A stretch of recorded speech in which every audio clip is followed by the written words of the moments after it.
Hi students, welcome to science Adda 24/7। Myself Arshpreet Kaur, your physics educator. So आज मैं rocket revision में chapter number 2 यानी कि इलेक्ट्रोस्टैटिक पोटेंशियल एंड कैपेसिटेंस का super fast revision आपके लिए लेकर आ गई हूँ। सो आई एम होपिंग आपको ये सीरीज बहुत ही अच्छी लग रही है एंड ये सीरीज आपके लिए बहुत ही यूजफुल है। सो प्लीज यार एक कॉमेंट जरूर से करके जाया करो और सेशन को लाइक वाइक तो कर दिया करो यार। तो चलिए स्टार्ट करते हैं फिर इलेक्ट्रोस्टैटिक पोटेंशियल एंड कैपेसिटेंस के फर्स्ट कॉन्सेप्ट के साथ, दैट इज इलेक्ट्रोस्टैटिक पोटेंशियल। बेटा कितना काम करना पड़ रहा है किसी भी चार्ज को इन्फिनिटी से किसी पर्टिकुलर पॉइंट पे लेकर आने के लिए, अगर हम उस वर्क डन को डिवाइड कर देते हैं by the magnitude of that test charge, so that is refer to as what, electrostatic potential. अगर बेटा आपके पास किसी चार्ज को आप एक पॉइंट से दूसरे पॉइंट पे मूव करके लेकर जा रहे हैं और वो दोनों पॉइंट्स आपके सामने है, कोई भी पॉइंट इन्फिनिटी पर नहीं है, सो बेटा उस केस में work done in moving a charge from one point to another point divided by the charge magnitude is refer to as what, electrostatic potential difference. इन दोनों क्वांटिटीज के जो यूनिट्स होते हैं वो होते हैं वोल्ट्स। और आप हमेशा याद रखिए कि जब भी आप चार्ज को लेकर आएंगे तो देयर इज सम कंडीशन, आपको चार्ज को slowly slowly slowly slowly slowly slowly लेकर आना है, बिल्कुल भी फास्ट लेकर नहीं आना है। No acceleration should be there. Next आगे चलते हैं, electrostatic potential due to a point charge की बात करते हैं। अगर हम एक पॉइंट चार्ज की वजह से इलेक्ट्रोस्टैटिक पोटेंशियल की बात करें तो आपके पास फॉर्मूला निकल के आता है KQ/R, यानी कि बेटा जो पोटेंशियल है वो जैसे जैसे आप किसी पॉइंट चार्ज से दूर जाते जाएंगे यानी कि R की वैल्यू आपकी बढ़ती जाएगी तो जो पोटेंशियल की वैल्यू है वो कम होती जाएगी। It is inversely proportional to R। अगर आपसे कोई पूछे किसी पॉइंट चार्ज के लिए इलेक्ट्रिक फील्ड या पोटेंशियल कौन ज्यादा गिरा हुआ है, तो आप बोलना इलेक्ट्रिक फील्ड ज्यादा गिरी हुई है। क्यों? क्योंकि electric field inversely proportional to R का स्क्वायर होती है और potential inversely proportional to R होता है। So there is some difference between the two कि इलेक्ट्रिक फील्ड ज्यादा जल्दी गिरती है, पोटेंशियल को गिरने में थोड़ा सा टाइम लगता है, बाकी दोनों ही गिरे हुए हैं। नेक्स्ट अगर अपन बात करें electrostatic potential due to an electric dipole, बेटा जनरल फॉर्मूला आपके पास निकल के आता है KP cos theta divided by R का स्क्वायर। और इस कंडीशन में अगर आप एक्सियल पॉइंट के लिए बात करेंगे तो बेटा आपके लिए थीटा की वैल्यू 0 डिग्री हो जाएगी, इक्वेटोरियल के लिए थीटा की वैल्यू हो जाएगी 90 डिग्री। आप एक चीज याद रखना बेटा, इक्वेटोरियल के लिए जब आप थीटा की वैल्यू 90 डालोगे तो cos ऑफ 90 होता है 0, यानी कि potential at equatorial point is 0।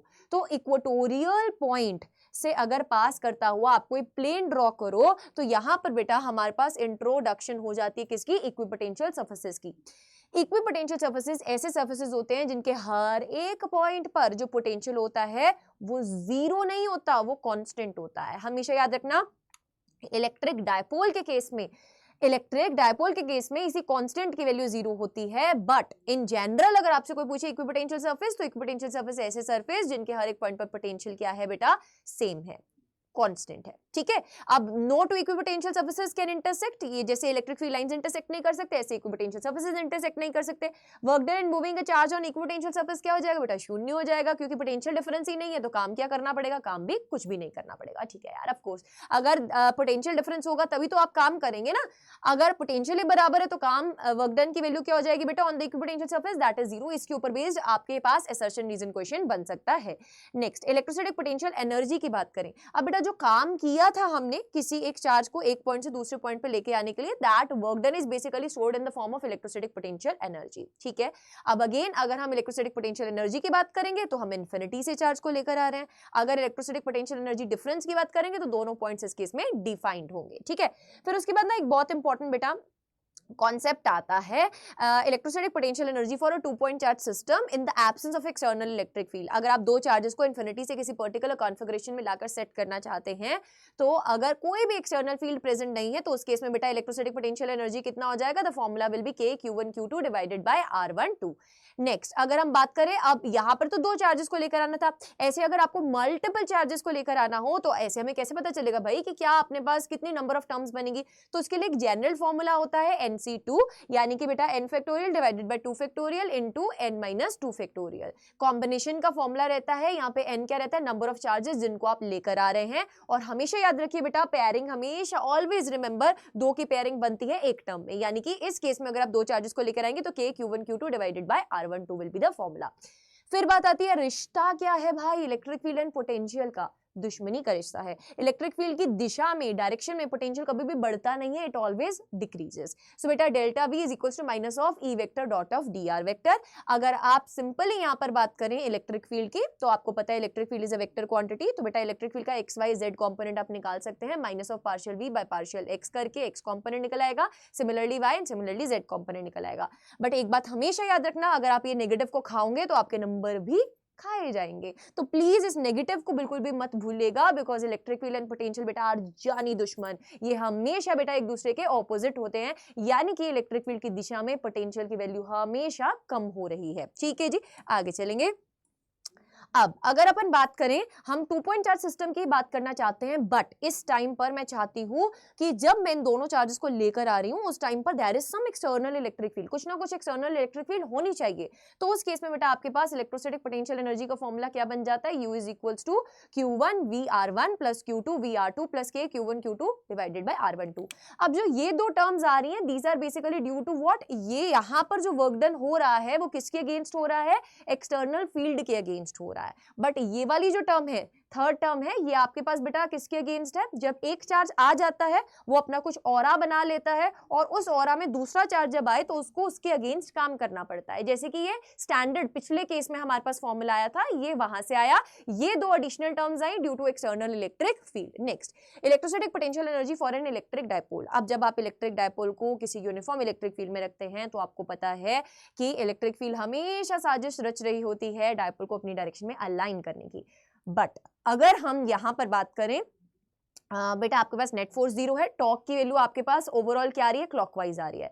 अगर हम इससे ऑपोजिट एक एक्सटर्नल टॉर्क लगाते हैं, जब हम एक्सटर्नल टॉर्क लगाएंगे सो वही टॉर्क हमको हेल्प करेगा बेटा क्या, पोटेंशियल एनर्जी में। सो बेसिकली यहाँ पे पोटेंशियल एनर्जी का फॉर्मूला क्या आता है, minus of P vector dot of E vector, जहां पे आपके पास थीटा क्या रहेगा बेटा, angle between dipole moment and electric field vector. अब स्टेबल इक्विलिब्रियम है, स्टेबल स्थिति है तो एनर्जी हमेशा कम रहती है, अनस्टेबल में एनर्जी हमेशा ज्यादा रहती है। तो अनस्टेबल में एनर्जी आपके पास प्लस ऑफ पी इंटू ई आ रही है और स्टेबल में आपके पास माइनस ऑफ पी इंटू ई आ रही है। स्टेबल इक्विलिब्रियम के लिए थीटा 0, अनस्टेबल के लिए थीटा 180 डिग्री। अब work done in rotating the electric dipole, very important, इसके ऊपर बेस्ड न्यूमेरिकल पूछा जा सकता है। वर्क डन होता है बेटा PE cos of theta 1 minus cos of theta 2।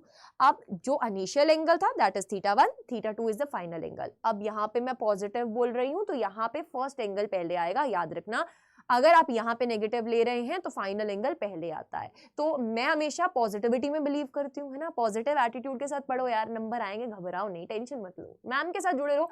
Ma'am जितने भी सेशंस आपके लगा रही है बेटा, चाहे वो वीडियो कॉलम में है, चाहे शॉर्ट्स कॉलम में है, चाहे वो लाइव कॉलम में, आप सारे के सारे सेशंस बस देखते रहो, आपके पक्का से बहुत अच्छे नंबर आने वाले हैं। ठीक है बेटा, अगर हम यहाँ पे वर्क डन की बात करें, plus of PE, P is the dipole moment, E is the electric field, theta 1 is initial angle and theta 2 यानी कि theta final is the basically the final angle। ठीक है जी, आगे चलते हैं बेटा नेक्स्ट कॉन्सेप्ट की तरफ, इलेक्ट्रोस्टैट्स ऑफ कंडक्टर की तरफ बढ़ेंगे। इलेक्ट्रोस्टैट्स ऑफ कंडक्टर क्या है, देखो अब अगर हम बात करें कंडक्टर के अंदर चार्जेस, ना ना ना ना ना ना ना, कंडक्टर के अंदर चार्जेस कभी भी एग्जिस्ट नहीं कर सकते, कंडक्टर के हमेशा सरफेस पर चार्जेस बैठते हैं। ठीक है बेटा, अब इलेक्ट्रिक फील्ड लाइंस जब कंडक्टर से लीव करती हैं या कंडक्टर में एंटर करती हैं, डिपेंडिंग अपॉन पॉजिटिव चार्जेस हैं या नेगेटिव चार्जेस हैं, उस हिसाब से बेटा जो इलेक्ट्रिक फील्ड लाइंस लीव कर रही हैं या एंटर कर रही हैं वो हमेशा 90 डिग्री के एंगल पर ही बनाई जाती हैं, दे आर ऑलवेज परपेंडिकुलर। बेटा अगर आप इलेक्ट्रिक फील्ड की बात करें outside the conductor, that is sigma divided by epsilon naught. ठीक है, no charges reside inside the conductor, even की कंडक्टर के अंदर भी कोई कैविटी है, कीड़ा लग गया भाई कंडक्टर को, अंदर से खाली हो गया, खोखला हो गया, तो बेटा अंदर भी कोई चार्ज एग्जिस्ट नहीं कर पाएगा, ना ही कोई आपके पास सिंपली इलेक्ट्रिक फील्ड एग्जिस्ट कर पाएगी। ठीक है, electric field as well as charge density inside a conductor is शून्य। आप किसी चीज को प्रोटेक्ट करना चाहते हैं इलेक्ट्रिक फील्ड से तो आप उसको कंडक्टर के अंदर रख दीजिए, this concept is referred to as electrostatic shielding. ठीक है, क्योंकि इलेक्ट्रिक फील्ड अंदर एग्जिस्ट ही नहीं करती, अंदर जीरो होगी, तो उस केस में बेटा आपके पास जो भी आप इंस्ट्रूमेंट है जिसको प्रोटेक्ट करना चाहते हैं वो बच जाएगा। ठीक है, इलेक्ट्रिक फील्ड से। Next, capacitor and capacitance. अब अगर आप दो कंडक्टर जिनका बेटा जो क्रॉस सेक्शनल एरिया है दैट इज इक्वल, है ना, दैट इज सेम, शेप कुछ भी हो सकती है, अगर आप उनको किसी स्मॉल डिस्टेंस d पर प्लेस कर देते हैं, एक के ऊपर पॉजिटिव में चार्ज और दूसरे के ऊपर उतना ही नेगेटिव में चार्ज इंड्यूस हो जाता है, एक का पोटेंशियल V1 दूसरे का पोटेंशियल V2, तो this system is referred to as a capacitor. Capacitor में दिल से याद करें, इक्वेशन याद करो, Q is equals to C into V। Q is the charge on any of the one conductors, magnitude लेना है, C is the capacitance, V is the potential difference between the two. बेटा 1 farad की अगर हम बात करें तो capacitance का जो ये फैरेड यूनिट है वो बहुत बड़ा है।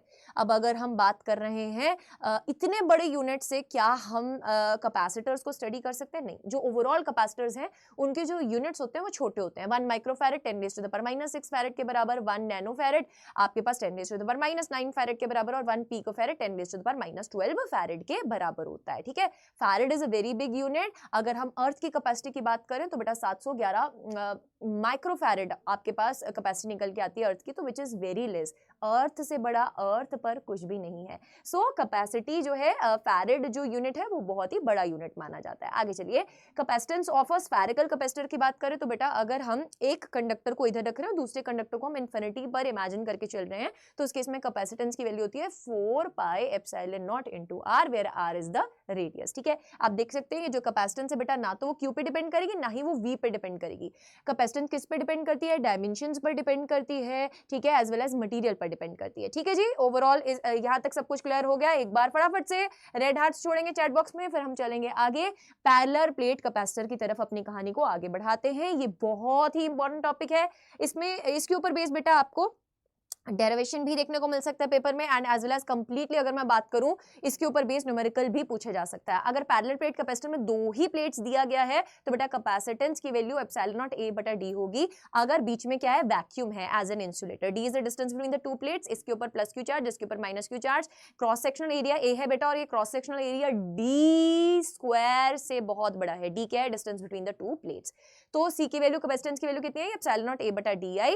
बेटा अब यहाँ पर एक टर्म आता है डाइलेक्ट्रिक स्ट्रेंथ, या फिर आप सिंपली बोलिए कि वो maximum value of electric field जो कि ये कैपेसिटर झेल सकता है, या सिंपली कैपेसिटर छोड़िए, वो डाइलेक्ट्रिक स्ट्रेंथ जो किसी भी इंसुलेटर की है, जो किसी भी इंसुलेटर की है, जहां जितने हद तक वो इलेक्ट्रिक फील्ड को झेल पाए, इससे ऊपर का अगर इलेक्ट्रिक फील्ड गया तो बेटा चार्ज लीक होना स्टार्ट हो जाता है। किससे? कैपेसिटर से। यानी कि ये जो प्लस क्यू और माइनस क्यू चार्जेस है ना बेटा, ये कम होने शुरू हो जाते हैं।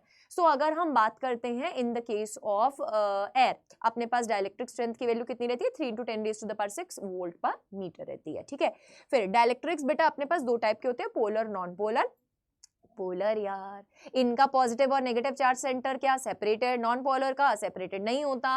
पॉजिटिव और नेगेटिव चार्ज सेंटर एक ही जगह पर होता है। एग्जांपल्स आपके सामने हैं, पोलर की H2O, HCl, नॉन पोलर की H2 एंड CO2। ठीक है, अब अगर मैं पोलर की बात करूं, इलेक्ट्रिक फील्ड बेटा अगर आप इमेजिन करो 0 के बराबर है, if electric field is equals to 0, तो उस केस में जितने भी डायपोल्स होंगे, पोलर के केस में जितने भी डायपोल्स होंगे वो रेंडमली ओरिएंट होंगे। ठीक है, that will be randomly oriented. Polar के केस में रेंडमली ओरिएंटेड है। तो आप देख सकते हैं डायपोल मूवमेंट जो है वो किसी एक पर्टिकुलर डायरेक्शन में नहीं है, बट जैसे electric field not equal to 0 होगा बेटा, लेट्स सपोज इलेक्ट्रिक फील्ड इस दिशा में जा रहा है, ठीक है, उस केस में जो डायपोल्स हैं वो अलाइन होना स्टार्ट हो जाएंगे in the direction of what? In the direction of electric field. ठीक है, in the direction of electric field. तो चाहे पोलर हो चाहे नॉन पोलर हो, कहने का अर्थ ये है जब भी आप उनको इलेक्ट्रिक फील्ड में प्लेस कर देंगे ना, तो बेटा उनके जो डायपोल्स हैं वो in the direction of electric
करवाया था। आप एक चीज याद रखिएगा, जब 2 प्लेट्स हैं तो फॉर्मूला ये